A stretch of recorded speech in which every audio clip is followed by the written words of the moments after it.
Hello Year 9, I hope you're all well. Today we are going to read Lamb to the Slaughter by Roald Dahl. There is a copy of this on the Google Classroom Drive, so you can get that open and read along. Alternatively, you could, if you wanted to, print it out at home if you have the resources and have a copy like this in front of you and read along. You could also read it to yourself if you like, or listen to me read. It is entirely up to you. Once we have read the story, you are going to go on and do some comprehension work, which is available on a Google form in the Google Classroom, alongside the resources for today's lesson. Remember, your teacher is here to answer any questions you have back in the Google Classroom meeting room that you spoke to them earlier on. Okay, Lamb to the Slaughter. The room was warm and clean, the curtains drawn, the 2 table lamps lighters and the one by the empty chair opposite. On the sideboard behind her, 2 tall glasses, soda water, whiskey, fresh ice cubes in the thermos bucket. Mary Maloney was waiting for her husband to come home from work. Now and again she would glance up at the clock, but without anxiety, merely to please herself with the thought that each minute gone by made it nearer the time when he would come. There was a slow, smiling air about her, and about everything she did. The drop of her head as she bent over her sewing was curiously tranquil. Her skin, for this was her 6th month with child, had acquired a wonderful translucent quality. The mouth was soft, and the eyes, with their new placid look, seemed larger, darker than before. When the clock said 10 minutes to 5, she began to listen, and a few moments later, punctually as always, she heard the tyres on the gravel outside and the car door slamming, the footsteps passing the window, the key turning in the lock. She laid aside her sewing, stood up, and went to kiss him as he came in. "Hello, darling," she said. "Hello, darling," he answered. She took his coat and swung it in the closer. Then she walked over and made the drinks, a strongish one for him, a weak one for herself, and soon she was back again in her chair with the sewing and he in the other, opposite, holding the tall glass with both hands, rocking it so the ice cubes tinkled against the side. For her, this was always a blissful time of day. She knew he didn't want to speak much until the first drink was finished, and she, on her side, was content to sit quietly, enjoying his company after long hours alone in the house. She loved to luxuriate in the presence of this man, and to feel almost as a sunbather feels the sun, that warm male glow that came out of him to her when they were alone together. She loved him for the way he sat loosely in a chair, for the way he came in a door, or moved slowly across the room with long strides. She loved intent, far look in his eyes when they rested in her, the funny shape of the mouth, and especially the way he remained silent about his tiredness, sitting still in himself until the whiskey had taken some of it away. "Tired, darling?" "Yes," he said, "I'm tired." And as he spoke, he did an unusual thing. He lifted his glass and drained it in one swallow, although there was still half of it left, at least half of it left. She wasn't really watching him, but she knew what he had done because she heard the ice cubes falling back against the bottom of the empty glass when he lowered his arm. He paused a moment, leaning forward in his chair, then he got up and went slowly over to fetch himself another. "I'll get it," she cried, jumping up. "Sit down," he said. When he came back, she noticed that the new drink was dark amber with the quantity of whiskey in it. "Darling, shall I get your slippers?" "No." She watched him as he began to sip the dark yellow drink, and she could see little oily swirls in the liquid because it was so strong. "I think it's a shame," she said, "that when a policeman gets to be as senior as you, they keep him walking about on his feet all day long." He didn't answer, so she bent her head again and went on with her sewing. But each time he lifted the drink to his lips, she heard the ice cubes clinking against the side of the glass. "Darling," she said, "would you like me to get you some cheese? I haven't made any supper because it's Thursday." "No," he said. "If you're too tired to eat out," she went on, "it's not too late. There's plenty of meat and stuff in the freezer, and you can have it right here and not even move out of the chair." Her eyes waited on him for an answer, a smile, a little nod, but he made no sign.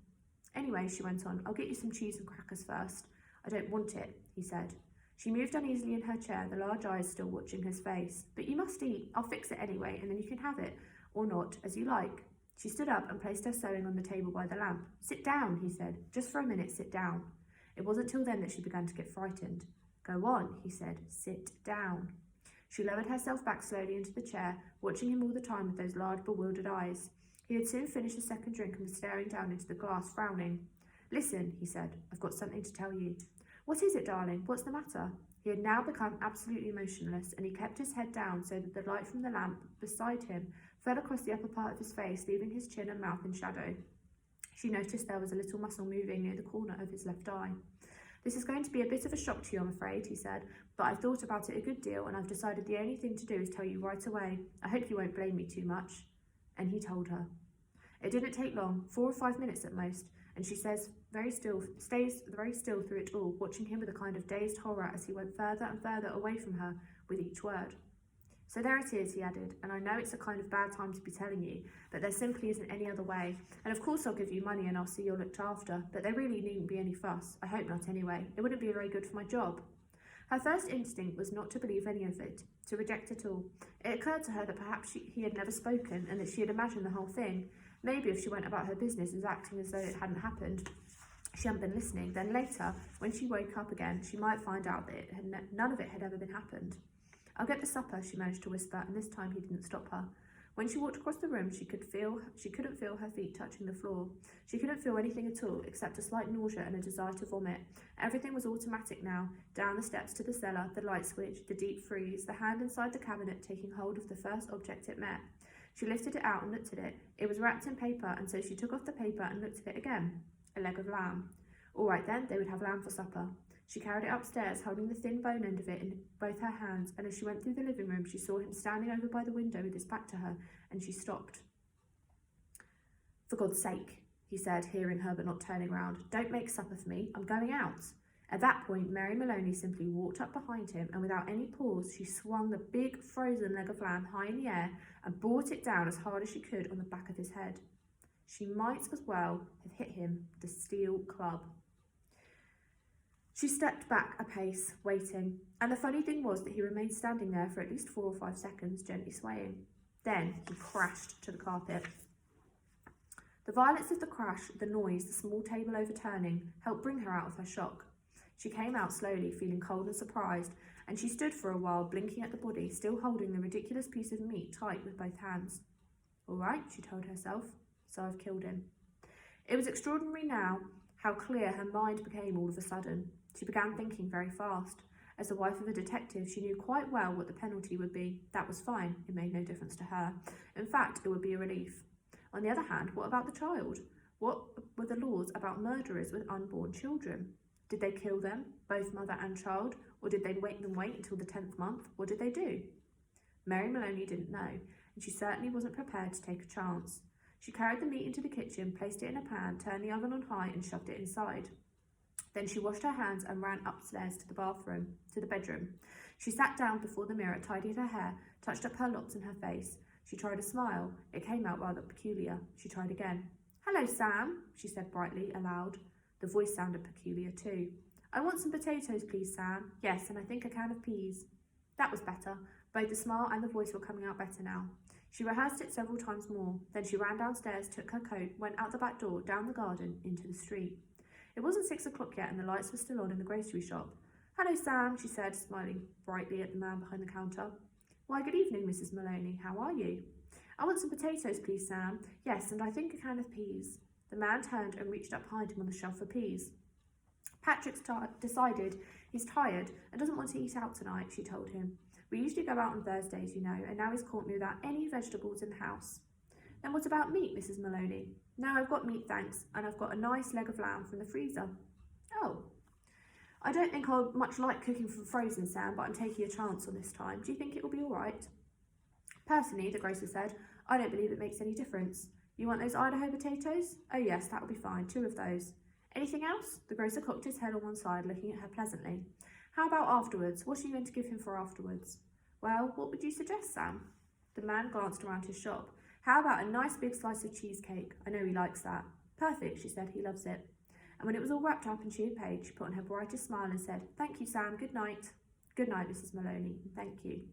And now, she told herself as she hurried back, all she was doing now, she was returning home to her husband, and he was waiting for his supper, and she must cook it good and make it as tasty as possible because the poor man was tired.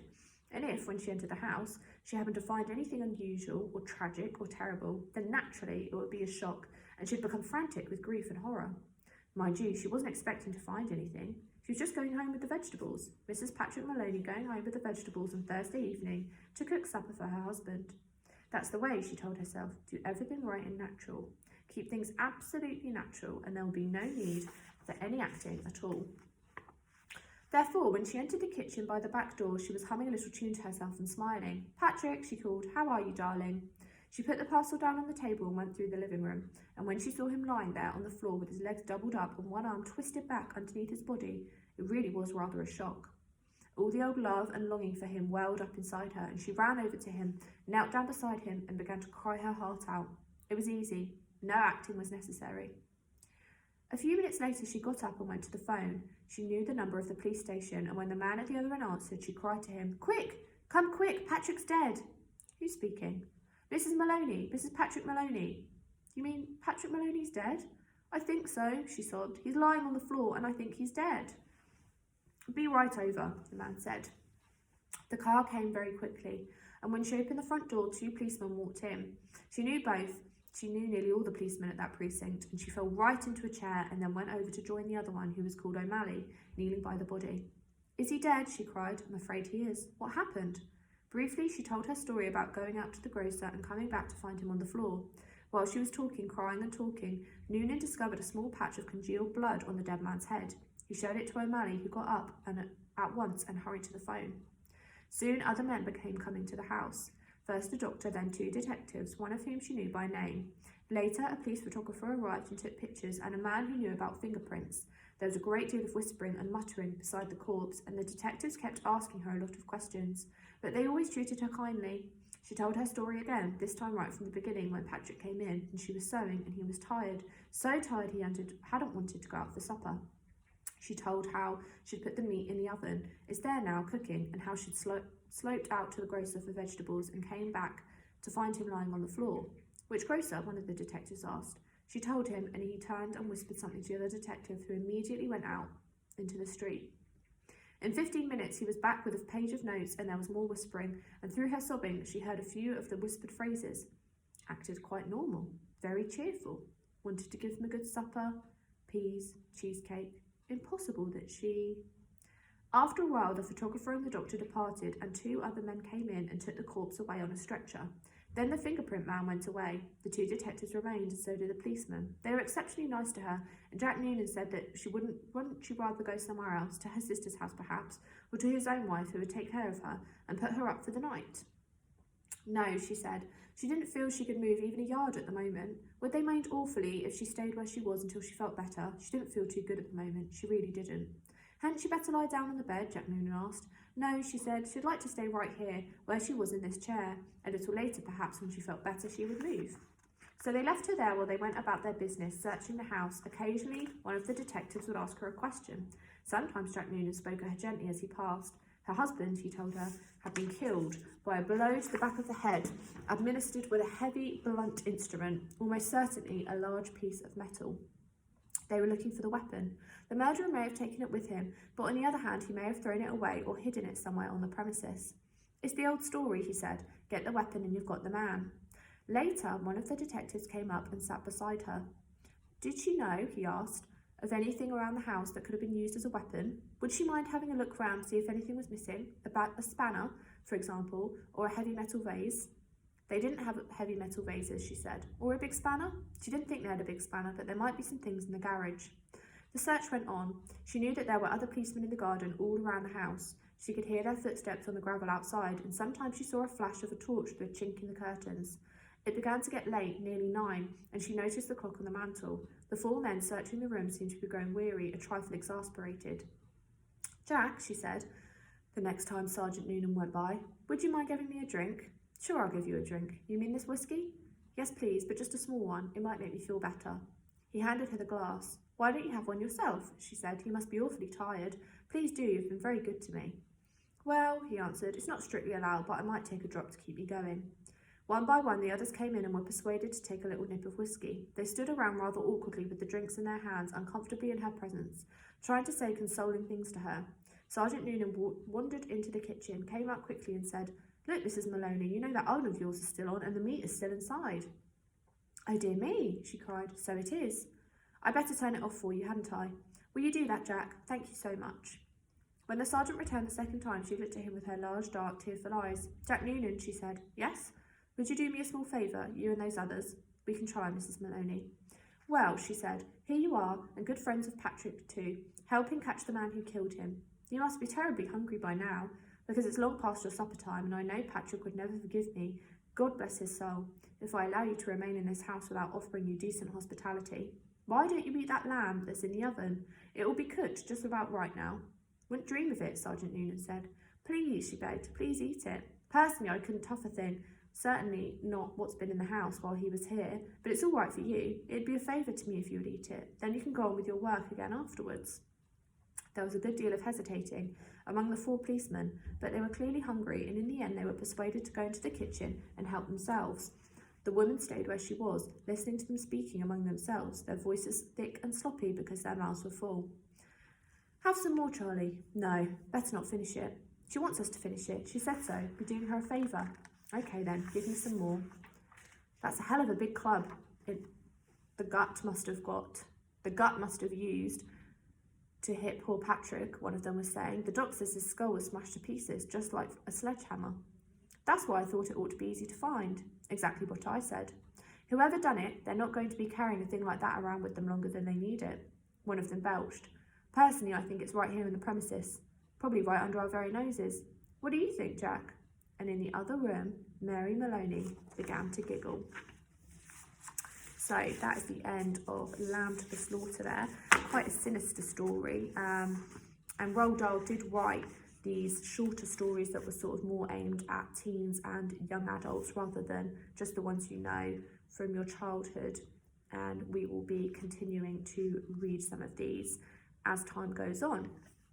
But for now, take a minute, think about the story. If you want to rewatch any parts of this video to clarify your understanding, please do so. Or again, if you want to have a little look at the Word document, it is on the Google Classroom page for you guys as well. I would suggest having this open while you go through your comprehension for this story for the rest of today's lesson. Okay, so you've had your story read to you now, you've had your introduction from your teacher, you're now going to spend the rest of this session, please, answering the comprehension questions on the Google form on Google Classroom. Remember, your teacher is available if you need any help today, and if you would like to access the extension and challenge task, that will also be on the Google form.